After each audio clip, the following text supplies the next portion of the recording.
Good morning. Thank you all for being here this morning. It's a great crowd. I'm Mike Pieciak. I'm the state treasurer here in Vermont. Well, thank you. I appreciate that. Thank you so much. We have a lot to talk about in terms of impact and in terms of dollars and cents and ways that we're thinking about that at the treasurer's office, the way our legislators are thinking about that in Montpelier. But I think it's just important to first acknowledge, the emotion of the moment that we're living in. I mentioned I grew up here in Brattleboro. I've been hearing from my family and friends about how people are feeling fear and anger and anxiety. And I went to this middle school, so that anxiety piece is sort of bubbling up this morning. But in seriousness, those are powerful emotions: fear, anger, and anxiety. I wonder how many people in this room have felt more fear, anger, and anxiety in the last 2 months than they have than they have most of their lives, or at least on average. So you think about those emotions: fear, anger, you think about anxiety and how they can keep us up at night, how they can cloud our judgment, how they can make us our heart beat. They can have a physical reaction. But I think more importantly than those reactions is sometimes they make us into a state of paralysis. They make us stop taking action. When you think about fear and the uncertainty that comes from fear, sometimes people want to retreat and say, I'll wait for things to get a little bit more certain before taking action. You think about anger and looking at the system and how we perceive it to be broken and maybe unfixable, and you think, I'm going to check this one out. Or you think about anxiety and the sort of whispering of, well, what can you do? Or you can't, you're not up to the task. Those emotions can really make us stand back in a moment when we all need to really stand up, both for each other and for our communities. And that word community, I think, is the key. I think community is the antidote to those emotions that I mentioned. Community is the antidote to isolation, to fear, to loneliness, to anxiety. When we get together in community like this, we realize, as by a show of hands, we all have the same fears. These are fears and emotions we're experiencing together. When we come together and say, we are angry, but let's put that anger to a productive purpose rather than feeling like the world is beyond repair. When we think about anxiety, when we get together, those emotions melt away and we're ready to act. Community, like we're doing today and this morning, community itself can turn haplessness into action. It can turn despair into hope. And beyond the things that we're going to be talking about this morning, that act of us coming together as a community and talking about our values and talking about Vermont values and what we're worried about and what we're concerned about, and not being afraid to call it out and name it, is critical and important in itself. The other thing I think about, it's been 5 years basically this week since the pandemic hit. And when you think about those emotions I mentioned, those were running pretty rampant at that time as well. But again, during the pandemic, we largely had to face that moment of crisis in isolation. We were forced to be apart from each other. This moment in time, this particular challenge that we're facing, it's going to be important for us to do it together in community, find ways to build relationships within our neighborhoods, on our streets, ways to take action, big and small, and most importantly, that we do it together. So again, thank you all for being here this morning and taking this action together today.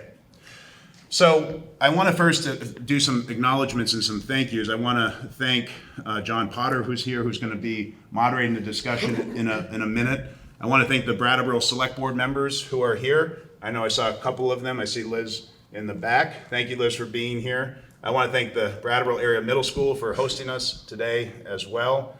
I want to thank Sheriff Mark Anderson for being here also. Appreciate that, Mark. And then want to thank our legislators who are here. We'll be hearing from some of our legislators after we have a chance to hear from you all. But beyond the legislators who are here and will introduce themselves, maybe we can have the legislators who won't be addressing us stand and briefly introduce themselves. Maybe we'll start here with the end on the end. Hi everybody, I'm Ian Goodnow. I'm the rep for Wyndham District 9 here in Brattleboro. Morning, my name is Zahn Eastis and I'm the representative for Wyndham 1, which is Guilford and Vernon. Hi, everybody. I'm Lee Harris Duncan, representing Wyndham 6, Wilmington, Whitingham, and Halifax. Molly Burke, representing Wyndham 8, which includes this high school complex. And I think we had Mike Murwicki here. He's over here. Oh. So we'll hear from him later. So I thought I just would say a minute about sort of what I'm focused on and thinking about when we're talking about the changing landscape at the federal level. And there's a lot to be worried about and to be focused on, quite frankly. But in my role as state treasurer, we're focused on the economy, how those actions impact our revenues in the state, how they impact our budget, and then how they impact all of you at your kitchen tables as well. And I thought there'd be four numbers about the Vermont economy that I could mention that sort of exemplify why I'm concerned about the changes that are happening at the federal level. The first number is 36%, the second number is 76%, the third number is 1 in 5, and the last one is about, I gotta actually check my notes. The last one is about FEMA reimbursement, being 5th in the nation in terms of our dependency on FEMA reimbursement. But thinking about that first one, 36% of our state budget is dependent on the federal government. 36% of our budget is made up of federal funds that come from Washington, D.C. that fund important programs like work done at the Department of Education and work done at the Department of Health. And most importantly, in terms of the sheer size and the sheer scope, critical healthcare programs that we operate in Medicaid arena. So when the federal government is talking about freezing funds or the federal government is talking about cutting funds, that is a big impact to the state of Vermont. It's a big impact to our budget, but more importantly, it's a big impact to our communities and all of the ways that local nonprofits and government agencies are trying to support local government, local communities and individuals in those communities. So 36%.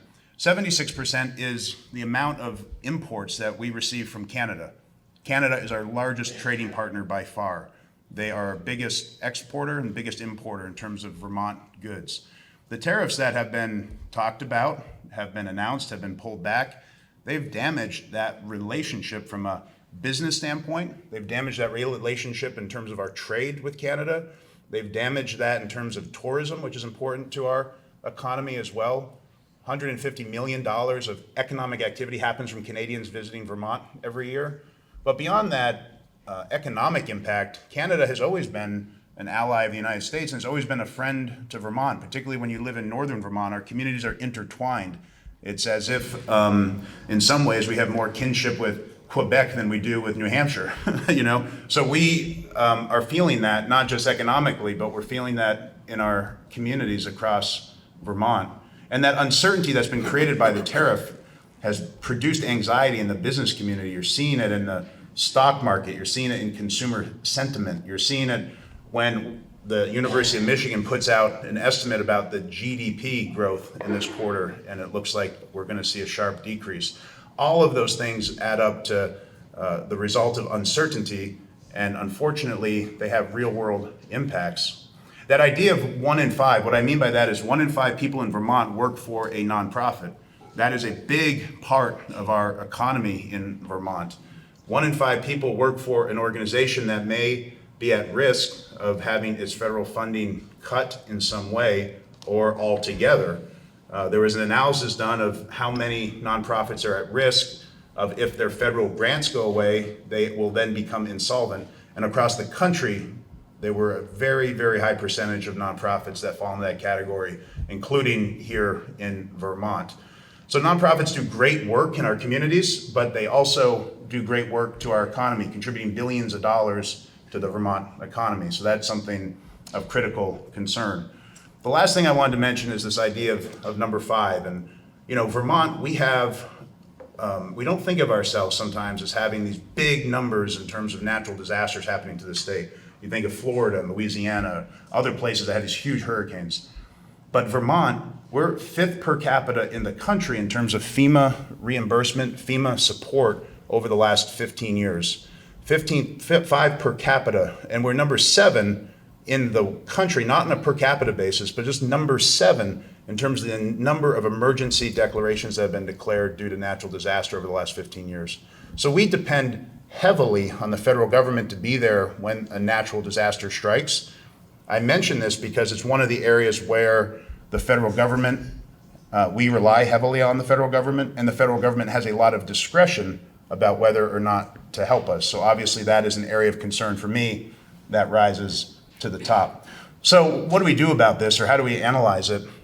It's why in our office we created this Federal Transition Task Force, this task force that was going to help our office think beyond our, literal office in Montpelier and bring in important community members, people that are being impacted by the terror of small business owners, people that work with immigrant refugees that are being impacted both because their funding is being impacted and because their clients are being significantly impacted.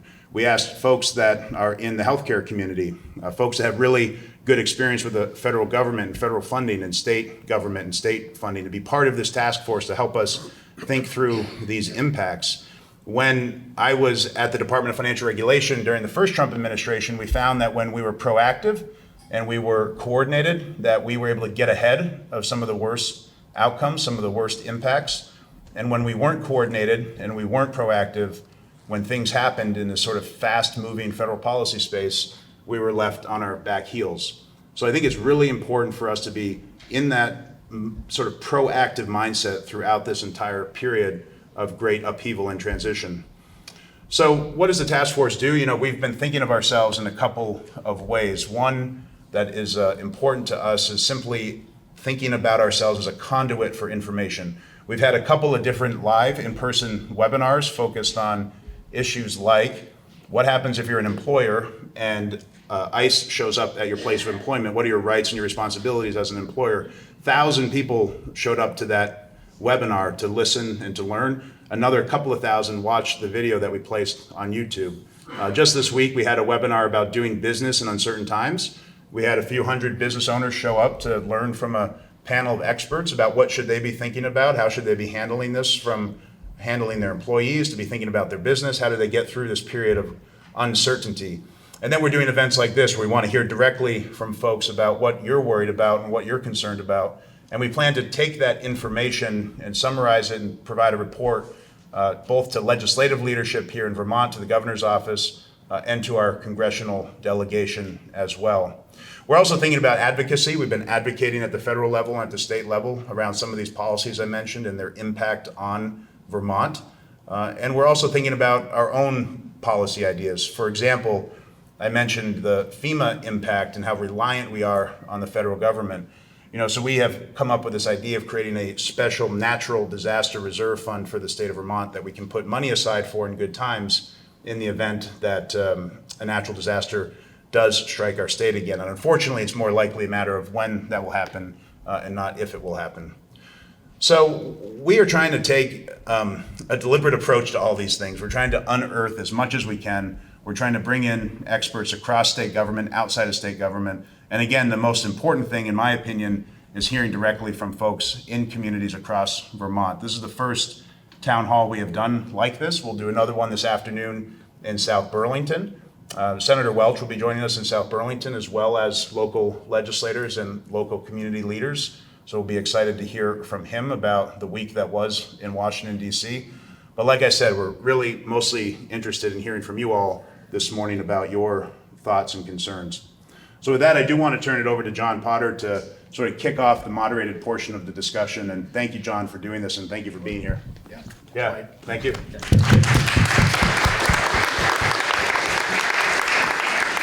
Thanks, Treasurer Pieciak. I'm the town manager in Brattleboro, and the treasurer's office asked me to help facilitate this conversation. It's great to see so many people here, and the agenda for this morning is designed to hear from as many of you as possible, and I'll try to help see that happens. We have 35 minutes to discuss three things. The first is, what challenges in this federal environment are you seeing right now? What are you feeling? And so the treasurer would like to hear from you about what you're seeing and feeling in terms of challenges. The second thing is we want to sort of pivot the conversation to opportunities. Within this environment, what are you seeing for possible opportunities? And then thirdly, what positive ideas for action might you have that we could, work on together to try to move forward? So I'll move us through these three categories, and please know that this meeting is being recorded. And as the treasurer mentioned, their office will be summarizing what they hear from you and sharing that with the congressional delegation, with the governor's office, as well as our legislative delegation who's here today. There may be a lot of comments, so I'll let you know this is sort of how it'll go. I will hold the mic and come around, and if somebody has a comment they'd like to make, please speak into the mic. Don't be surprised or disappointed if once we kind of get the gist of what you're saying, we want to move on to make sure that we get to as many people as possible to hear from you all. I'm going to start with a quick poll. So a quick raise of hands. How many people are concerned with the current direction of federal action? Okay. That looks pretty unanimous. But whether or not you're concerned, how many people have thought about this situation and see opportunities? Great. We really want to hear from you. And then thirdly, I wanted to get an idea of, for those that are concerned about what's happening right now, what are some of your top concerns? So how many people are worried about tariffs? Okay. How many are seeing a major concern around federal layoffs? A bit more. Thank you. Funding freezes. Okay, what about immigration actions? All right, how many would say all of the above? Okay. All right, that's very helpful, thank you. Now, let's spend about 15 minutes or so on hearing particular concerns or challenges that people are seeing right now. And then we will then try to move on to ideas for action from there. So raise your hand and I'll come around, and I saw you first. You might want to just say your name. Okay. Hi, my name is Laura, and I am a mathematician scientist, and I work, I'm a federal contractor, so it's been incredibly stressful.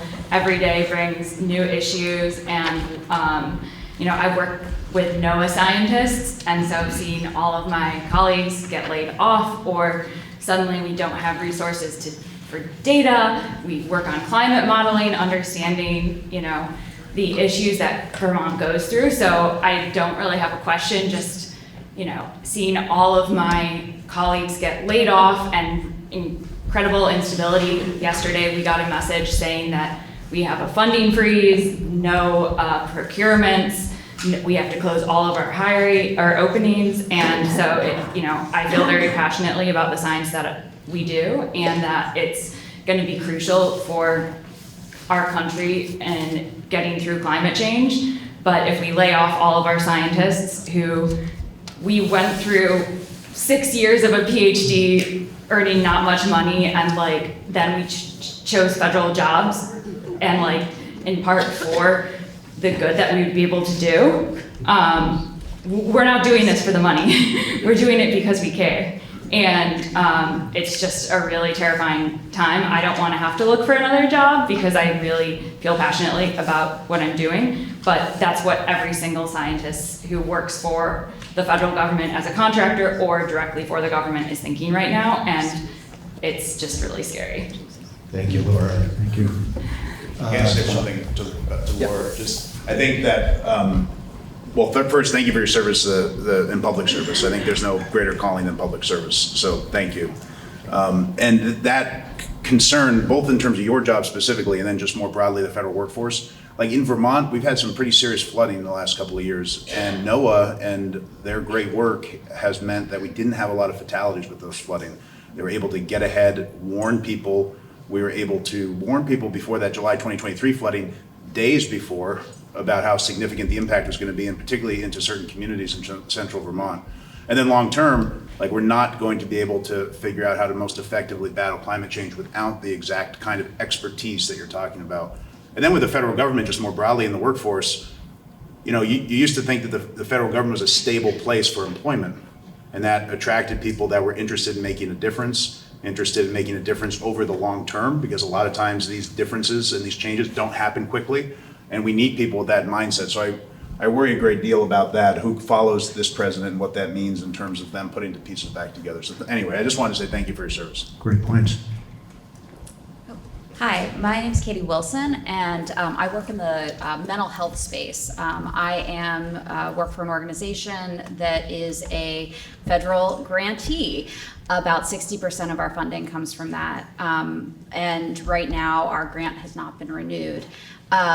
We work with people who've experienced serious mental health challenges, who have been able to overcome those, some of them also with substance use challenges, and they're back in the workforce as peer support specialists. This is a program that we've been working on developing in the state of Vermont for a long time, and has great potential for both being cost effective as well as very effective for how people experience their sort of mental health challenges. And this is, aside from kind of our experiences kind of federally where we nationally train people, it also trickles down to how we experience things here in Vermont, because while every other state has pretty much developed their peer specialist classification, how they get reimbursed, getting those kinds of jobs into the mental health workforce, we're just starting that here. That is partially federally funded as well. And so I feel like this is like kind of a lesson to say the national level of this kinds of education for the very mental health issues that we're started talking about here in the very beginning, that the way that that's going to show up here in Vermont is not being able to have those sorts of developments within our own state, while we know that they are very effective nationally. Great, thank you. What? Who else is seeing challenges over here? Hi, I'm Julie from Guilford. A few challenges. One of my daughters is graduating from college this year, and her friends are applying to graduate school in the sciences, and they're all getting rejection letters, not because they are not qualified, but because there isn't the funding. So my concern is we're losing scientists right now who are in the federal workforce, and we're losing our future scientists, and that's a great concern. I have so many concerns. Second is my sister works for the VA in White River Junction, and she has described the workplace the past couple months as being like psychological warfare every day. Right before midnight, another email comes saying, you can't come work from home, where you have people who are working with young families, and they're working on the Canadian border, and my sister works in Greenfield, Mass. Lives in Greenfield, Mass. They're from all over, and then, the changes every single day, and so much confusion. And many of those workers in the VA are veterans themselves with PTSD. So this kind of workplace stress is huge. And then my third concern, I run a nonprofit in Guilford, Neighborhood Roots Food Collective, and so food security. Right now, we're hearing that the local program that was for all the schools getting this funding for local food, which is going to support the farmers, going to help the economy, is now frozen. So, and we were, as a nonprofit, we were really excited about connecting local farmers to feed our Guilford students. Great points. Thank you. Over there. Hi, I'm Susan Healy, and I have two comments. First is really an announcement. Last night we had an event, the Brattleboro Literary Festival hosted a cocktail hour that was interviewing the authors of a book, The Invisible Doctrine, The Secret History of Neoliberalism, and the conversation was amazing. The content is dark, but the conversation is uplifting and a call to action with a lot of good ideas. There is a companion documentary that is going to be showed. There's a community screening tomorrow at the Latches at 5 p.m. and it's highly recommend. My second comment is really asking the panel to speak on what I read about in the Vermont Digger this morning. Every day you see more institutions obeying in advance and the universities that are willing to do what they need to do in order to not lose their funding. And then this morning there was an article on the Vermont legislation minimizing the ethics legislative monitoring. You'll be able to speak on that, but I hope somebody will. Thank you. Great, thank you. Who else is seeing challenges?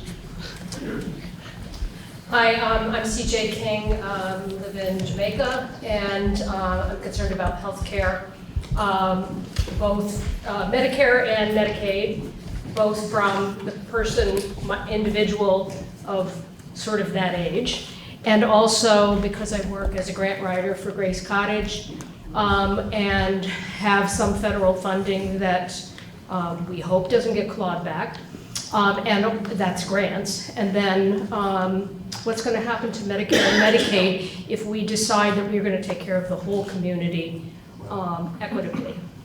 Yes, very good point.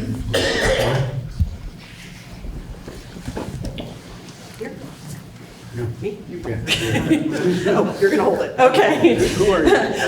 I'm Laura Chapin. I'm from Putney, and my friend Ian could probably speak to this more eloquently than I can, but I'm very concerned about the organization ECDC that supports our local refugees. They have had to go through 50% layoff because of government funding being cut to them.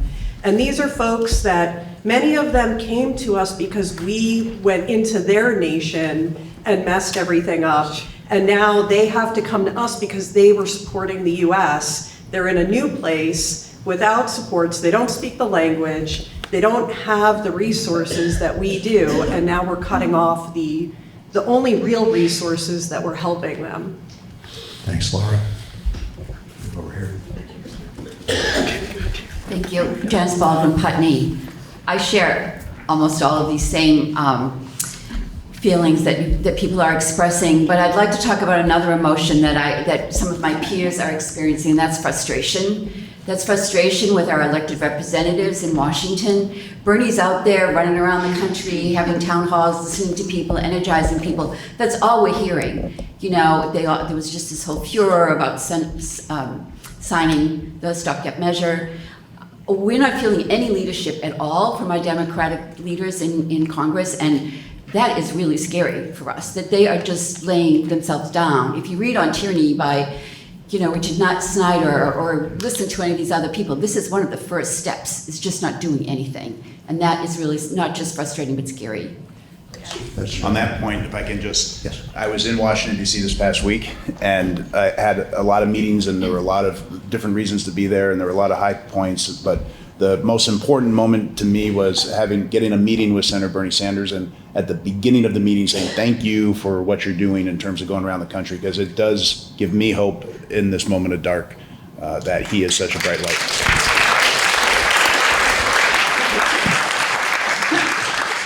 So my big worry is the thing that encompasses all of this, which is the theft of money by Trump and Musk and the rest of them. They're stealing everything in front of our eyes. And it's amazingly frustrating to see them stealing, like no-bid contracts from all Musk's endeavors, getting rid of every other company that doesn't belong to Elon Musk, and a lot of other amazingly corrupt stuff right now. I mean, the money is just all flowing to the billionaires right now. And that's why we can't do anything in Vermont that requires money. That's why every state is going to be deprived. So one of the things I've been wondering, and I don't know if it's even possible, how can states direct the money that goes to the federal government from our citizens to our states? That's the thing I've been wondering all about.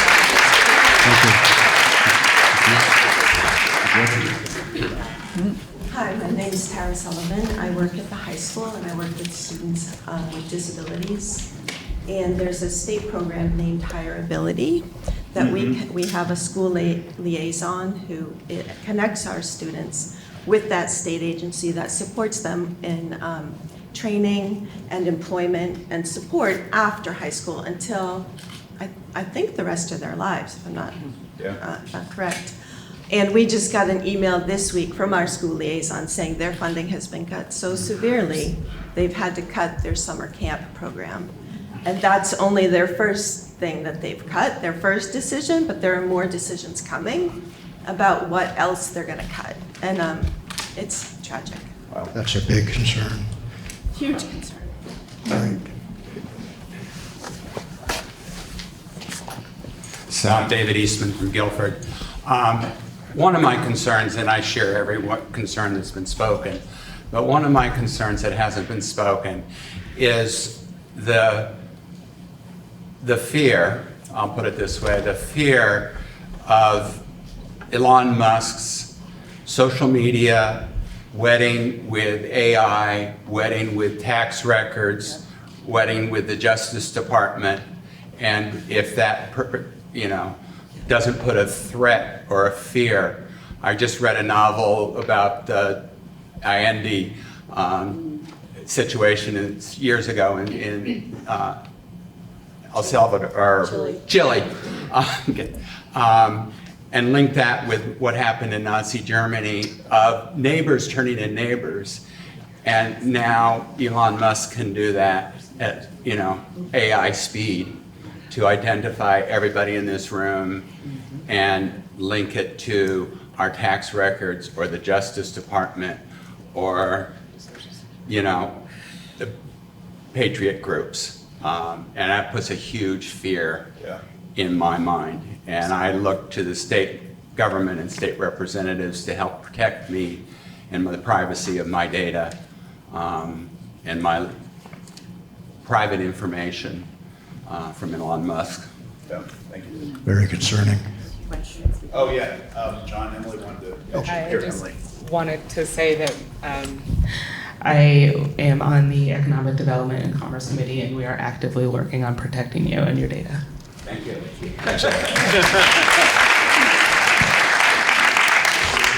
Hi, I'm Elizabeth Bridgewater. I work for the Wyndham and Windsor Housing Trust, so I'm very concerned about the state of housing and its connection to federal dollars.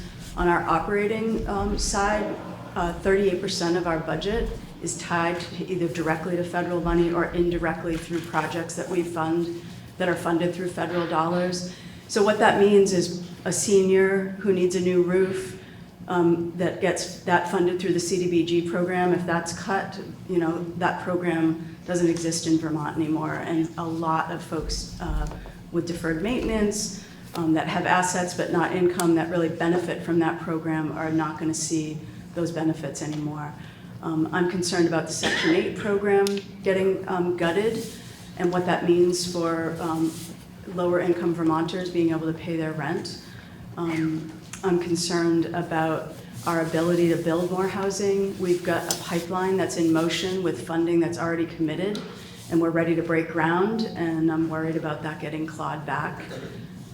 So there's just a lot of concern. I know this administration has said they care about housing, so we'll, the proof will be in the pudding whether they come through with that, but collectively we provide housing to almost 1,000 households in southeastern Vermont, and we provide a lot of funding for home repair and then direct support through services like SASH for All and our shared equity program. All of those things are in jeopardy if those programs get gutted. So that's my primary concern. Thanks, Elizabeth.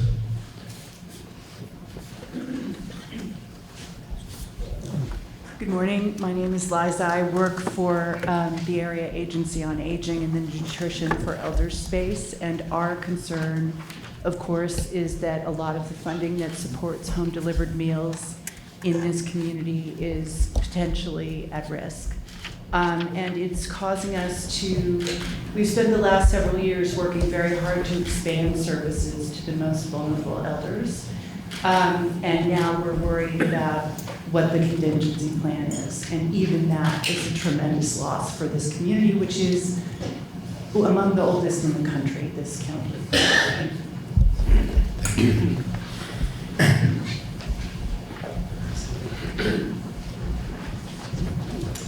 Hi, I'm Julie Cunningham. I'm the Director of Families First. We serve youth and adults with disabilities. And so like everybody else, I'm extremely concerned about potential catastrophic cuts to Medicaid. Medicaid is the lifeline for people with disabilities in this state and in the country.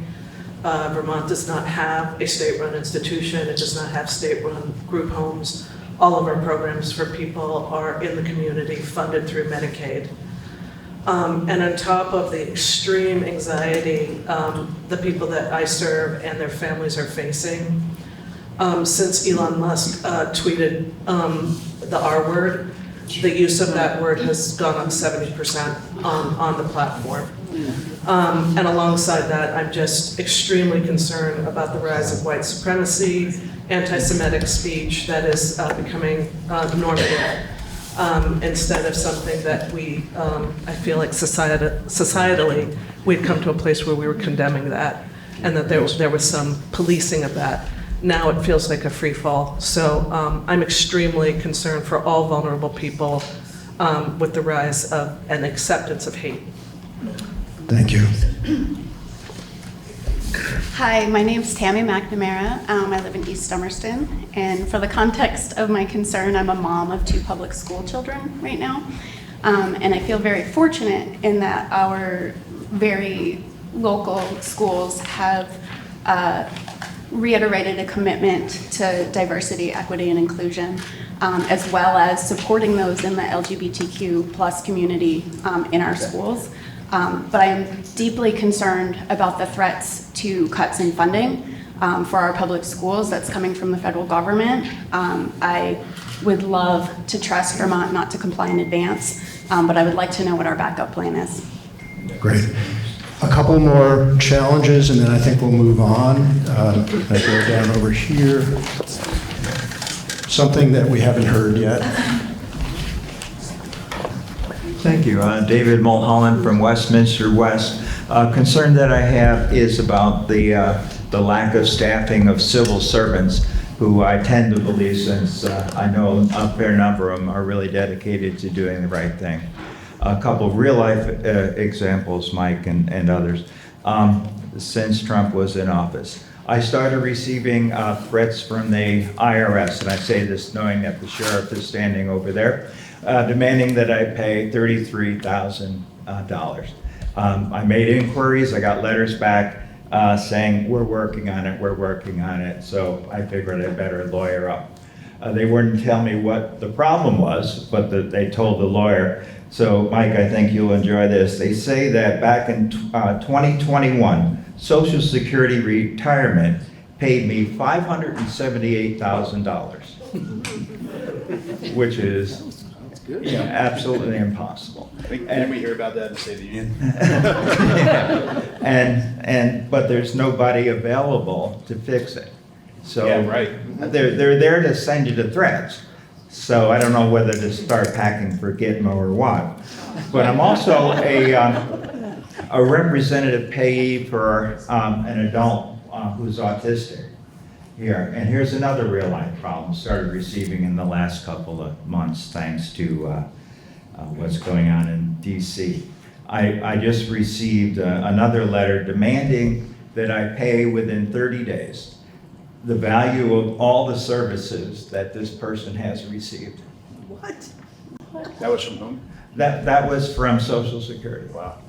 Despite my having verification of benefits. But again, the folks in Rutland are nice to talk to, but they apparently don't even know who to talk to fix this. So I don't know who's gonna come after me first, the IRS or Social Security, but I hear Cuba's nice this time of year. Both of those points, I would suggest reaching out to congressional delegation, their constituents, yeah. I have, but that's evidence of what the lack of staffing is doing. 100%. To real people. 100%. Really sorry to hear that.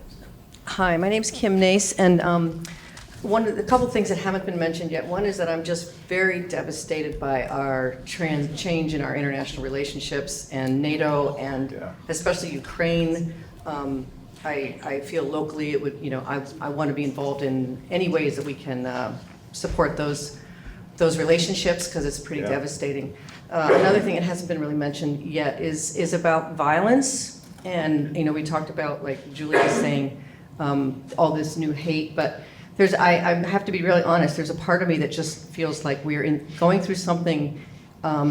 If there's going to be a civil war, let's just get it started so we can get through it. And I know other people might think that, but not wanting to say it out loud. When I voice it, people say, don't go there. But I feel like we're in a really radical place. And so I just wanted to mention that I think we should be considering what that would look like in terms of when we do all this planning. And my big question, and I asked it to Becca and Bernie when they had their town hall, but it didn't get out online, was, do we believe that our federal military is going to protect us?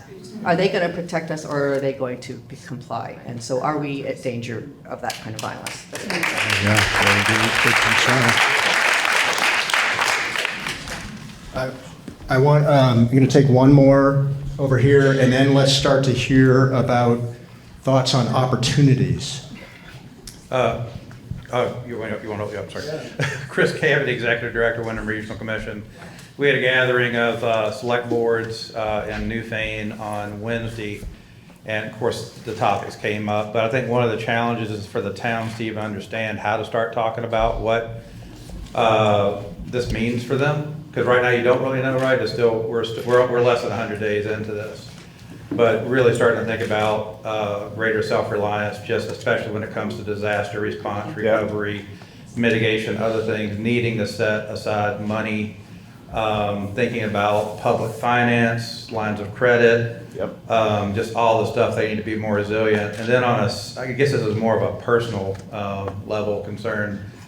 Canadians are pissed, and they are viewing an existential threat. And I know how in this country we would respond. Now, how are they feeling? And I think it's going to be critical for Vermont to maintain, double down on like personal, cultural, social, economic relations, because the strategy here is to crush their economy and force them into a position of desperation. And how will Canadians react? The border's pretty open. And it should be. But it's just something in the back of my mind. I listened a couple weeks ago to there's a joint CBC and NPR call-in show. And to hear Canadians talk about, will the Commonwealth come to our rescue? Right. Will NATO come to our rescue? Right. Because of us. Wow. And they're viewing this, their leadership is recognizing it as the existential threat that it is. We've never lived through this before. So what does that look like as a border state? Yeah. Thanks, Chris. So, who is seeing any opportunities in this current?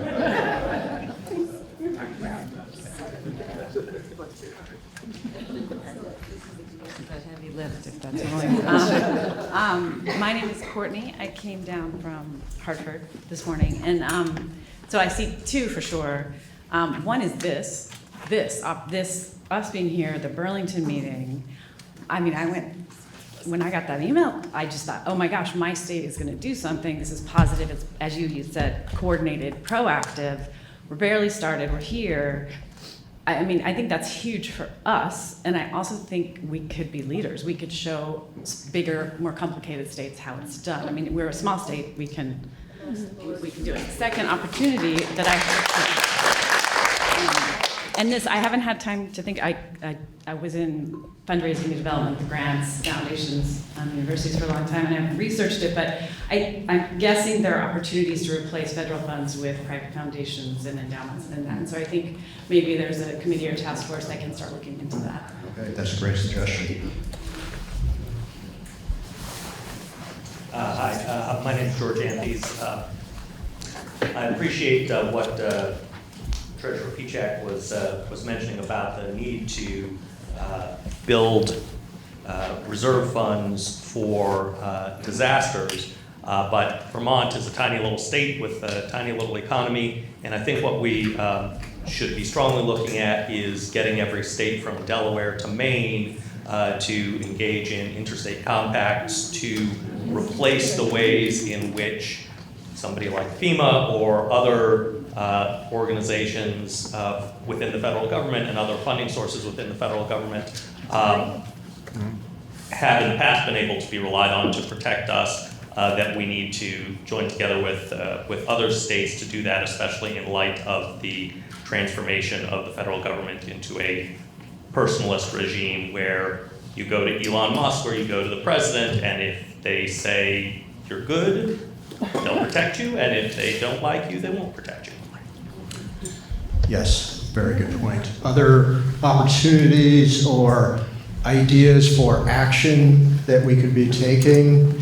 See a few here. Nancy Browse, I live in Guilford. I would say this is the time we need to tax the rich. I'm sorry. We need to tax the wealthiest residents of the state. We are going to be losing all our money, and that's what has to happen. They're going to get huge tax breaks from the federal government. It's really time for Vermont to say, I mean, the reality of whenever they say, oh, they're all going to leave the state if we impose like a 3% tax on their wealth, it's bullshit. They don't even notice the 3% tax on their wealth. So I think it's really past time, but we need to do it now to tax the wealthiest residents. And second homeowners need to be hit up right now. Okay, great, thank you. I think that, George Carver, West Brattleboro. There's a lot of things we can do, but what I think this provides us is an opportunity. The Trump folks, people that supported him, got together, got him elected, but they're a small number overall. We have the opportunity to come together as a much larger group, to talk about and formulate the things that we really believe this country should stand for, does stand for. And it's a time that we can really reshape things if we can come together as a unit and do it right. Thank you. George. Other ideas for action? I'm going to put it a little bit different than Diane, but we need to start taxing the people who have the money, and not the people who don't have the money. If you look at, the school funding, for instance, who's a big discussion point about how to, taxes and school funding, it's all on property taxes. Property taxes don't depend on whether you have the money to pay them or not. It's income, and it's wealth income, and it's money made from money.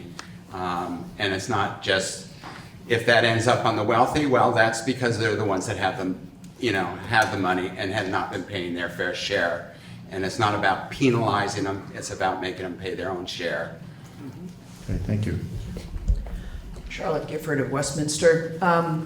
My overarching concern that I'd like to see us prepare ourselves to address is the breakdown in the rule of law, because that's what overarches everything here. I appreciate the concerns about possible violence, and I think that we have to realize that this is what I struggle with. We have to be ready to stop our lives and all get out. And I think the first examples, we're getting hints. I'm very grateful for some of the many court decisions that have initially gone in the favor of sanity, and our proud traditions, but already you see pushback in the administration of saying, oh, but we didn't understand this piece, or we don't think that piece applies. So that with that incremental approach to ignoring the rule of law, I think we really have to be ready to all just slam the brakes on all our lives, stop and get out,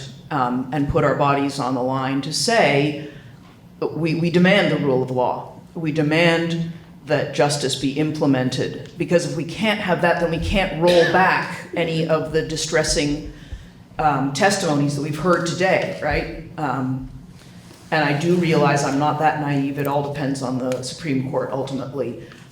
But I believe they are being influenced currently by the beginnings of the voicing of indignation on the breakdown of the rule of law.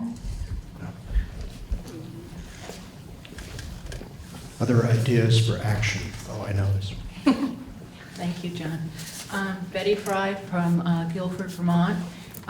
As a lifetime activist, my blood is boiling, and I just don't know what to do with my emotions, whether I want to go full-blown activist or just be patient and see what's going on. But what I am really disturbed about in our own state is our own governor, Phil Scott. And so I'm hoping he's going to watch this as an activist. I hope he's going to be hearing this, that I hope he's not going to run again, and that Democrats and independents and progressives don't vote for this person, because what is he doing for us? Look at our delegation. We're all swinging together. Everybody is showing up. What have we heard from Phil Scott in helping us? We are so fragile right now. We need true leadership. 2 years from now, we need true leadership. Thank you. Thanks, Betty. Okay. A couple more ideas for action, and then I think we'll have to wrap up. So I want to try to find somebody who hasn't spoken yet.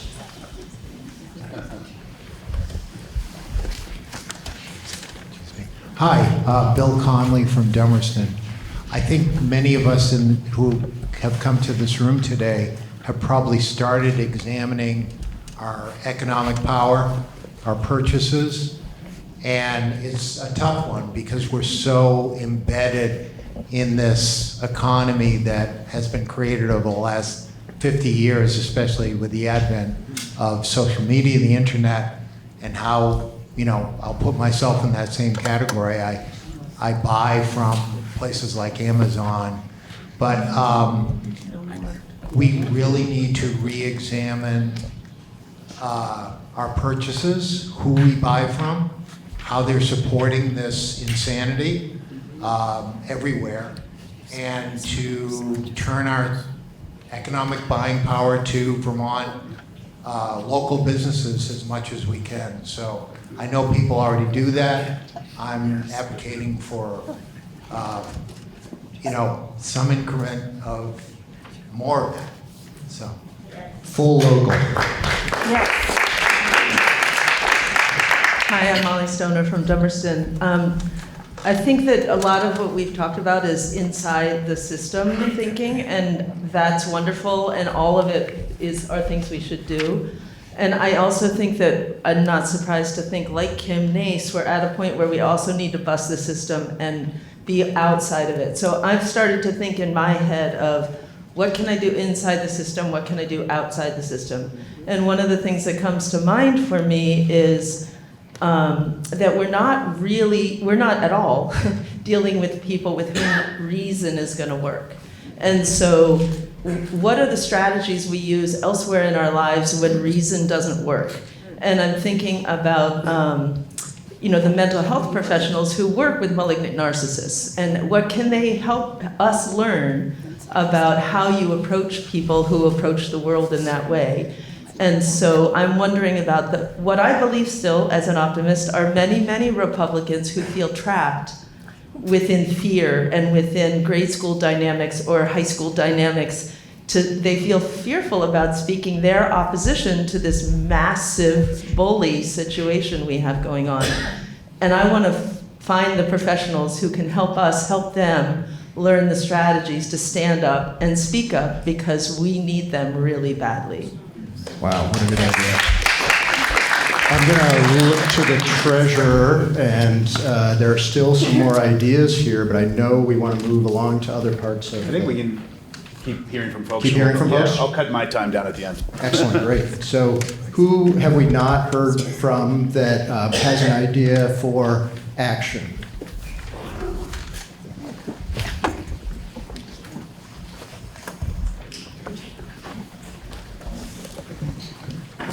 Hi, I'm Karen Hoover from West Brattleboro, and I am probably saying something that others have intimated, but I think it's important that we get out and rally, particularly for our postal workers. This administration wants to privatize all of government, and we need to be aware of this, and that is a huge redirection of money into Wall Street. So I really hope that people pay attention to when these rallies are. There's one at 3 o'clock tomorrow in front of, I think, the Congregational Church for the postal workers. And I hope a lot of you will make it there. Thank you. Okay, thank you for that. I'm Bronna Zlockover from Vernon, and we are the people who have to do the changes. We can't say, Governor Scott, you do it. We can't say it's the Republicans. It is us. It is me. It is I, not them. So let's stop polarizing. Let's stop polarizing. Let's stop them and using. And let's stand and do something ourselves. I don't know what to do. And I ask myself, well, I'm doing a couple of things, but I think we have to do more.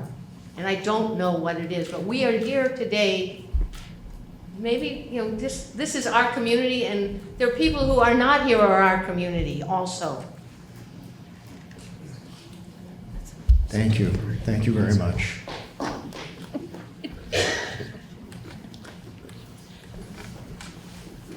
I'm Craig Hammond. I live in Brattleboro. Isolation conquers fear, I'm afraid.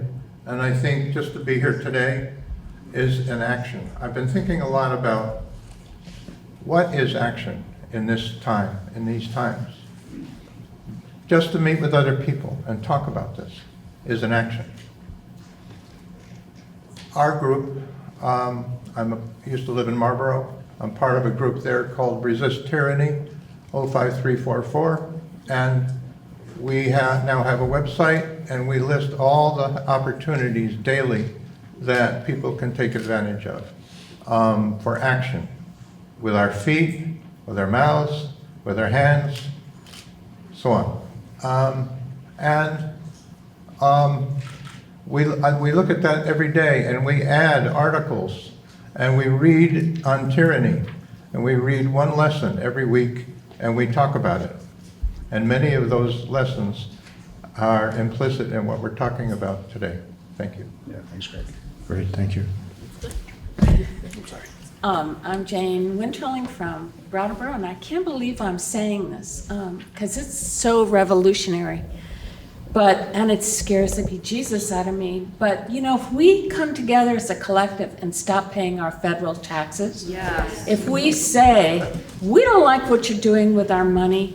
And granted, one or two of us can't do this. It's going to have to be a really concerted effort of people from all over the country just saying, I'm not paying my federal taxes, you know, because I don't trust you to do this. And I haven't paid my taxes yet for this year. And I am so upset. It's like, I'm sorry, I'm not giving you any more of my money until things come around. But that's my solution. We'll see what happens. It's a tea party. A tea party. Yep. That's Yes, not to okay. say I don't want to pay my Vermont taxes. Or your Brattleboro taxes.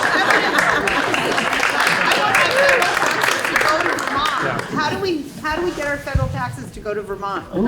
Yeah. We all want that. Yeah, I mean, can you make it happen? I mean it. Can you make it? Well, thank you, Michael, for having this gathering today. Bob Tortolani from Brattleboro. I'm happy to say I'm a Brattleboro resident. Basically, my sense of an opportunity is to continue to meet like this. Isolation is not good for our health. We've talked about how much anxiety and anger people have. I'm going to suggest that we really think about our families, appreciate our families, and try to do whatever you can for your own health right now, because everyone's health is somewhat in more jeopardy as a result of what we're feeling emotionally. So think about sleep, think about eating well, think about exercise, think about being with friends, and think about your neighbors. I think it's very important to look at your less, people who are disadvantaged. And finally, be kind to each other right now, because this is a time when everybody is feeling stressed, and you don't know what everyone's going through. So as you interact with your colleagues, your friends, your neighbors, and people you don't know, just be kind. I think it's very, very important at this time. Thank you. Yeah, thanks, Bob. Great, Bob. That was really excellent advice. Well, we do want to hear from our legislators. I just want to check it. We probably should transition to checking in with our legislators. I want to thank everybody for your comments. Bob, I mean, last week we had a rally in Montpelier. Over 1,000 people showed up, and my whole message was that kindness itself can be an act of resistance, and I think you hit it right on the head. You want one? Can I just add on to that? Yes. Because, and I'm sorry I don't have the mic, and I'm sorry to do this to the group, but what I'm feeling is that it's already being touched on here. Thank you. Melissa Johnson, Brattleboro. It's been touched on starting with Molly, but this fear is being held by everybody, both sides. So when we're talking about not polarizing, and we're talking about trying to get outside the box, I feel profound compassion when I see people like Marco Rubio looking very uncomfortable. These people, and I'm sorry some people aren't, but I'm feeling compassion because they are also so terrified and so afraid, and their families are being threatened, and their welfare is being threatened. And people here are getting, so there's terror on both sides, this fear. And unless we can find a way for us to sit down and have conversations about that commonality, that we have so much more in common, and that we have to stop polarizing. And in my opinion, that's the only way that's gonna help people. How can we support the people who are so afraid of standing up to the bully? That's what we have to do. And I was a school counselor, and I did a lot of work with the bullying. And it's difficult, but that's really what this is about, in my opinion, and thank you for your time. Yes.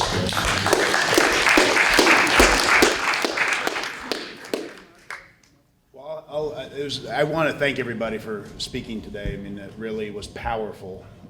I know that legislators want to provide their reflections, and I'll provide mine at the end, and I want to give them an opportunity to speak, so I'll hold more comment till then. So I want to really appreciate that we have, in the Windham County delegation, great leadership in Montpelier, and we're really fortunate to be joined here. And we have our full delegation, but really appreciate the 4 legislators that are willing to speak, including our 2 senators. So with that.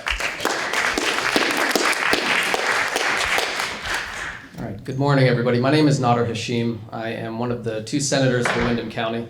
I'm also serving as the chair of the Senate Judiciary Committee. I'm also a member of the Education Committee. And I just want to start by addressing something that was brought up a couple of times, and that was a fear about the lack of the rule of law. And that is something that has kept me up at night as well. I remember in the fall when I had a suspicion that I was going to be the chair of the Senate Judiciary Committee, I started speaking more frequently with folks in the Attorney General's office, the Department of Public Safety, and one of the common concerns is that our courtrooms, lawsuits, those are how we resolve conflict. And in order to resolve conflict, the plaintiff, the defendant, and the judge, and the court entirely, it has to follow a set of rules. But when those rules start being disregarded by one side or the other, then the question becomes why do we have courtrooms? Why do we have lawsuits if it's not going to matter? That's the thing that concerns me the most. And I also appreciate some of the points about greater self-reliance, and I also want to emphasize we should be looking at that in terms of our local food systems as well. And a little while ago, I was reading something about this concept called hypernormalization. It was, I can't remember the professor's name, but it was this concept that came up when the Soviet Union was collapsing. And in the months and the years preceding that, a lot of people were just in a place where they didn't know what was coming next, and things just went, you know, the status quo kept on moving forward, but you know, people had a feeling that something was off, but they just couldn't quite put their finger on it. And so they were kind of paralyzed in terms of what decisions they were making. So it was just an interesting concept I read about, and something I keep in the back of my mind when I think about the utter chaos that is coming from the federal government. And I appreciate that we spent a lot of time hearing from folks, and you know, I'll keep this very brief. You know, we did just on Wednesday actually pass out a bill that does increase protections for migrant folks in our communities and creates a stronger system in terms of prohibiting different entities from entering into agreements with the federal government. So right now, without this law, right now, if the federal government issued a state of emergency, a local police department could circumvent the executive branch and the attorney general and enter into an agreement with ICE or CBP. And so this bill closes that loophole and requires that if a state of emergency is issued, they will still have to go through the process of getting any agreements authorized by the executive branch. So, thank you.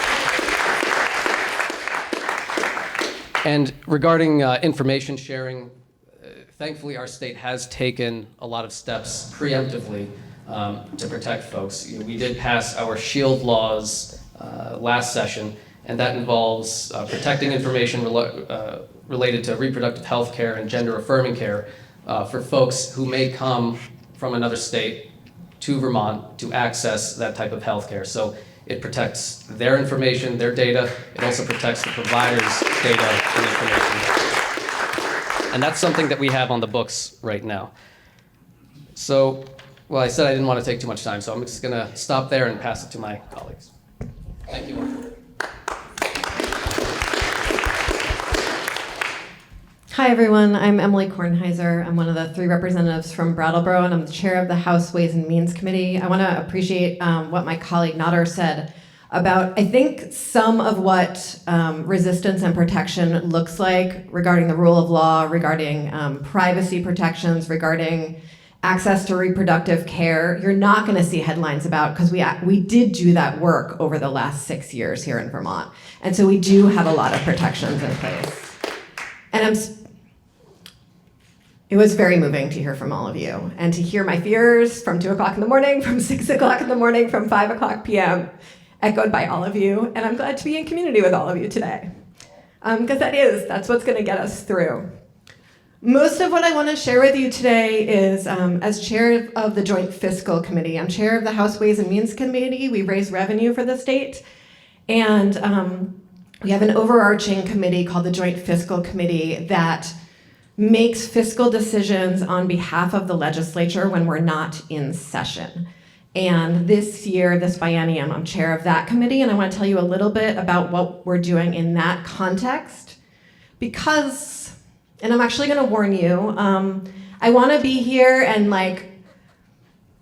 say that we're going to save us all and that we can fix all the problems, and we can't. And so I want to talk to you a little bit realistically, following up on some of the numbers that Mike shared with you at the beginning, because they're real and it's gonna hurt, and we're gonna have to figure out what to do with that pain together.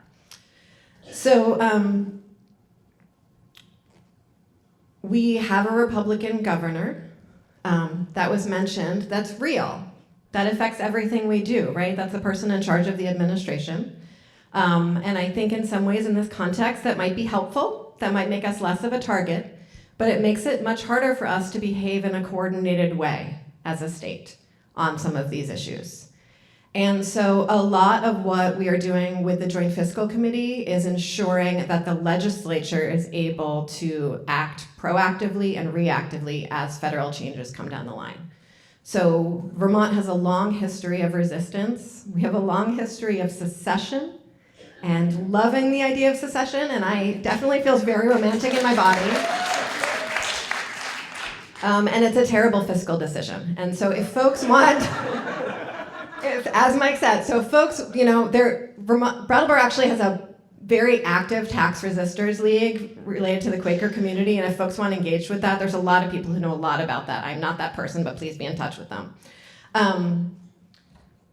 So as we lose federal funds, already, we've heard from you all today, it's coming in dribs and drabs, right? It's hard to even map it all out right now. And so what we're doing is we're making sure that when that happens, we're hearing about it at the legislative level so that we can make strategic decisions about whether or not we might be able to backfill those funds from state dollars. I want to tell you that we're not going to be able to backfill all of those funds with state dollars, right? If we lose all of the money that comes in through Medicaid, we're going to need to really rewrite the entire state budget to make sure that we are keeping people alive, we are keeping people fed, right? We are keeping the basic bones of government going. And so those are the kinds of decisions that we're preparing to be able to make strategically over the next year or two in partnership with the Treasurer's office. And we want to be aware of all of those changes that are happening as we're making those decisions, because some of them might be very big, they might make very big headlines, like the defunding of an entire department, and some of them might be on the smaller side, like the defunding of the local purchasing of food for schools, right? And so we're working on that. And you'll know more as that happens, but it's probably not gonna make headlines, and some of it's not gonna be sexy, and some of it's gonna be really, really scary. And it's gonna be scary for the people making those decisions, because they're gonna be hard decisions. Vermont was the last state to change our drinking age to 21. It was 18, right? Most places, I'm sure actually most of you remember that. I don't. We eventually changed our drinking age to 21 because we were threatened with the loss of federal highway funds. And so I don't want us to comply in advance, but I want us, everyone, and not just those in decision-making capacities, to think about what the edges of compliance look like. And it hurts me all over to say that to you, right? But I think we have to be clear, right, about what's ahead of us. And all federal money has always been connected to strings, always. And every single new administration has new strings that we work with. And we've gotten through that before. We got through that with the last Trump administration. But I think it's very possible that sometimes we are going to make a strategic decision to comply in order to make sure that people still have housing in this state. And so I want to be real about that. I want to be real that the proposal that the House moved forward last year to tax the rich only raised $70 million. And that is not going to make even a drop in an ocean of the scale of federal money that we would be losing if we lost all federal money in the state. So I don't want to breathe all of my fear into a room full of fear. I want to tell you that we are going to need to come together as a community to take care of each other. And that we cannot just look to our elected leaders to fix these problems. Because what we're going to need to be doing, we're going to need to focus on those hard decisions, on governing, on legislating, on spreadsheets to some degree. And I hope that from within all of you, there can be the leadership to make sure that your neighbors are still being fed and that you are leading the resistance. Because I can't be the person that takes us to the streets, because I need to be looking at a spreadsheet to make sure that we still have housing. I think right now we are so in the habit of looking to the person with the largest social media presence or the loudest voice or the clearest voice and say, you are going to lead the resistance. We elected you to lead us. But the resistance comes from within all of you. There are new leaders that are going to emerge in this time. So thank you.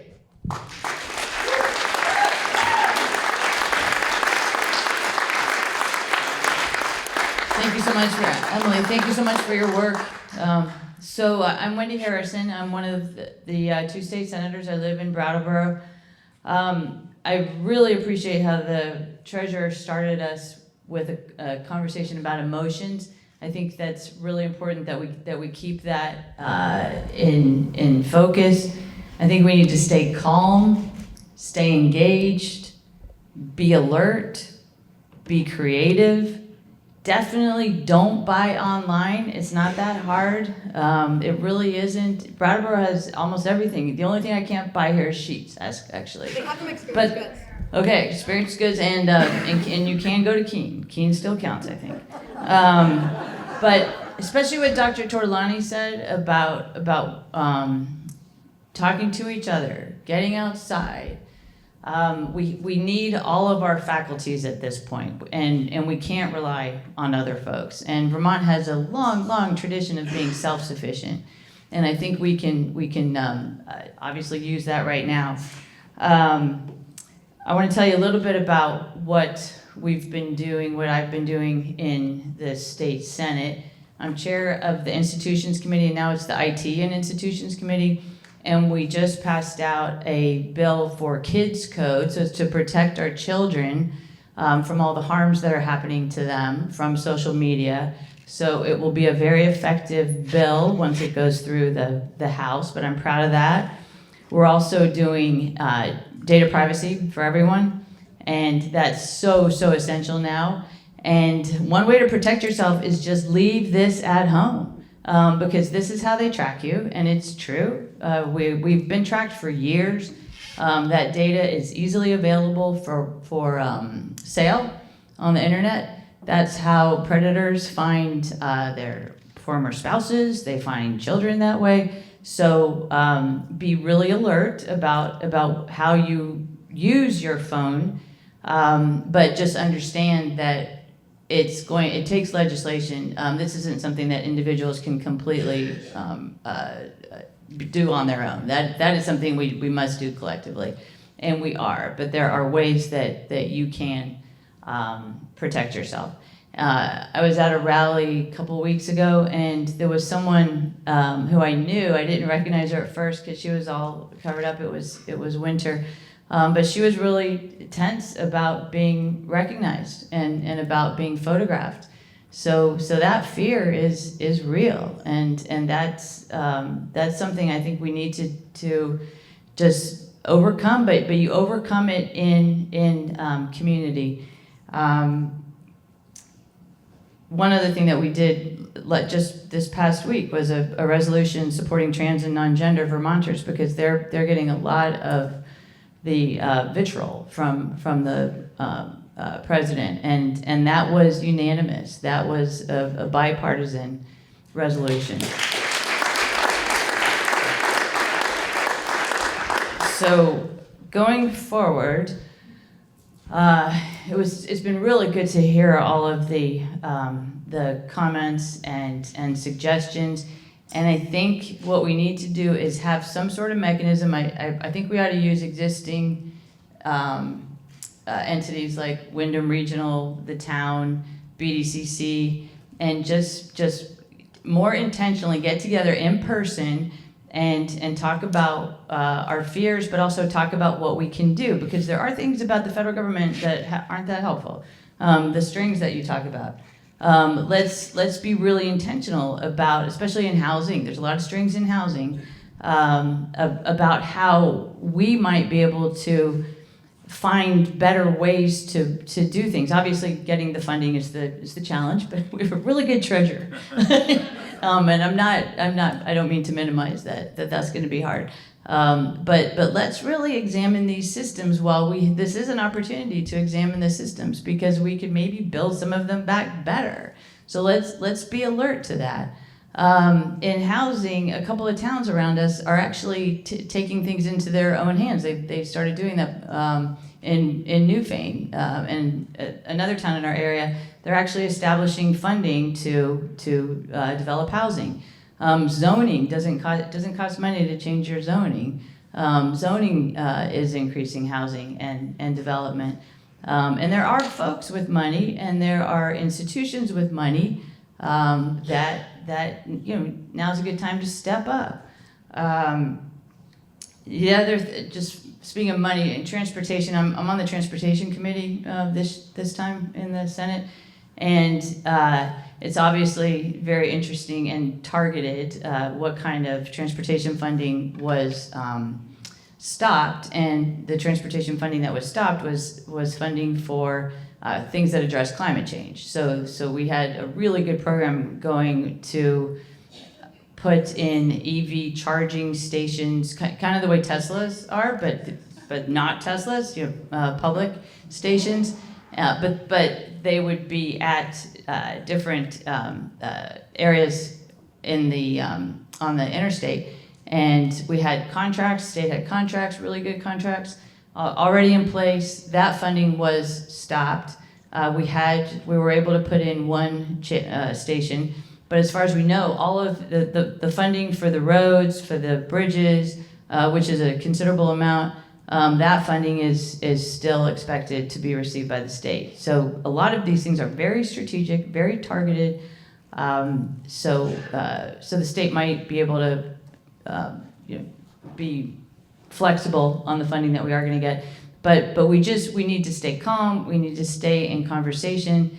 And we can do this. It's also, we don't know what's going to happen. I mean, these first couple of months have been intentionally chaotic.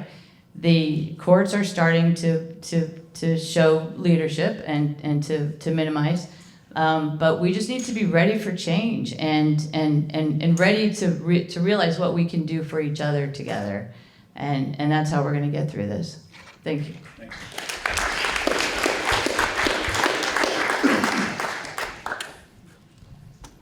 Thank you, Wendy. Thank you, everybody, for coming out. My name's Mike Merwicki, and I'm the state representative for the Wyndham 4 District. That includes the People's Republic of Putney and Dummerston. I appreciate the concerns everyone shared here today. I want to highlight a few positive things, though, to start with. And the first positive thing, I want to highlight that until August, this guy was not married. And then in August, he got married. So congratulations. I'm wearing purple here. This is the school color. And Julie, when did your son start the work to try and change the mascot here? Early 90s. The early 90s. It just happened 2 years ago. Change can happen. So thank you for starting that to happen. And I want to recognize that I mentioned that to somebody who said, well, that's a small thing. And I said, well, the people of color in town don't think it's a small thing.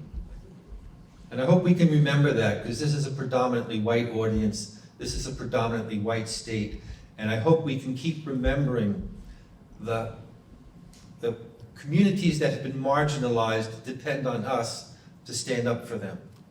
So let's keep that in mind. And the other positive thing I want to remember is that we're in Vermont. And if there isn't a Vermont appreciation time, this is it. Yeah.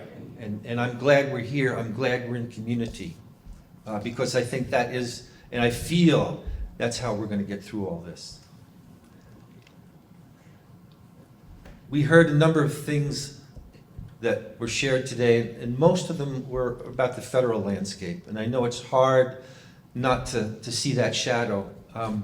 But we are state legislators, and we have very little we can do in regards to the federal landscape right now.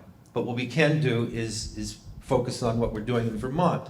And I'm going to echo a little bit of what I think some of my colleagues were saying and share some of the reality we're facing and what we can do to help with that. The first reality is Governor Scott won decisively with 2/3 of the vote. And not only that, he raised a lot of money and he brought a lot more Republicans into the House and Senate, so we no longer can overturn vetoes the way we did. The reality is, when we come to legislation, he gets the last word now. And whether it's the budget, whether it's education reform, he gets the last word. So we're going to have to try and fight and get the best deal that we can, and we will try and get the best deal that we can. But we're up against a tough reality right now. And that's why I'm going to ask that when you contact me, and I love it when people contact me, and most of the time people agree with what I'm doing, and then I say, so did you contact the governor? And they say, oh no, should I do that? Totally. I think he gets away with a lot because people assume, well, he's a nice guy. But let's face it, he's just put out an education plan that seems like it came from the White House and not the State House.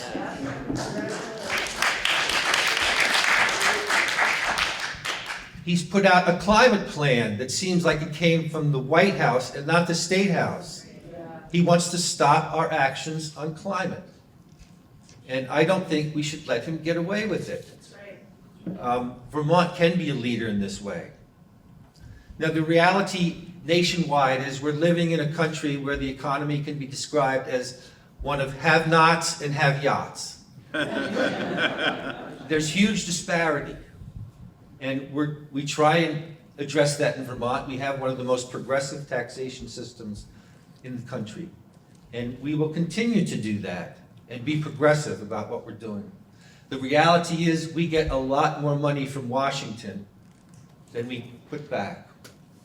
Our Medicaid system gets 2/3 of its money from the federal government.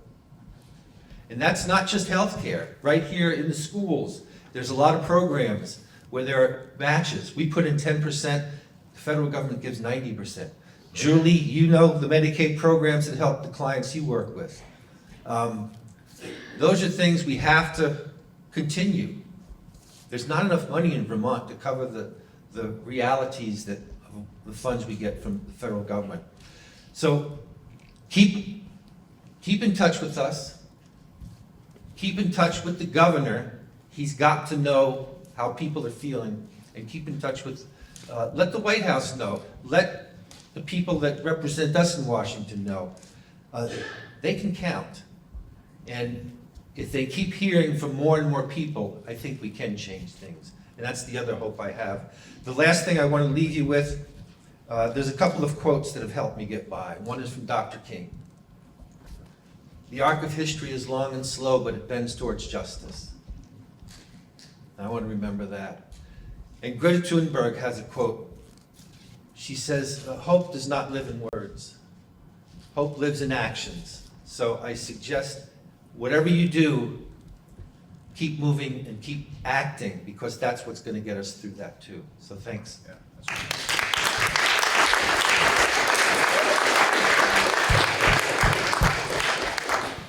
Well, again, I want to thank our legislators for being here and providing that feedback. I think it really was valuable for all of us to hear. And again, want to thank everybody here for coming and for speaking out.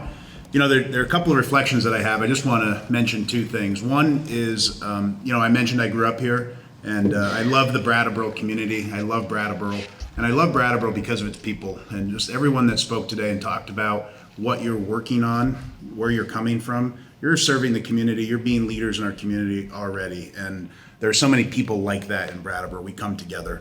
So thank you for doing that. Thank you for being a leader in our community. The last thing I want to leave you with is a call to action, kind of like what we heard from Representative Murwicki. You know, action is going to be critical in this moment. You know, you heard, well, is that action too small? You know, any action is important. And the action and its impact on the individual, if you're providing somebody a meal or giving somebody a ride to an appointment, a doctor's appointment, or spending some time with them when they're lonely, that's not a small act to them. That's a big act to them. And whether you're thinking about volunteering at a community organization or thinking about donating to local organizations now instead of maybe some national organizations, or thinking about buying locally now instead of buying nationally, those are actions that add up.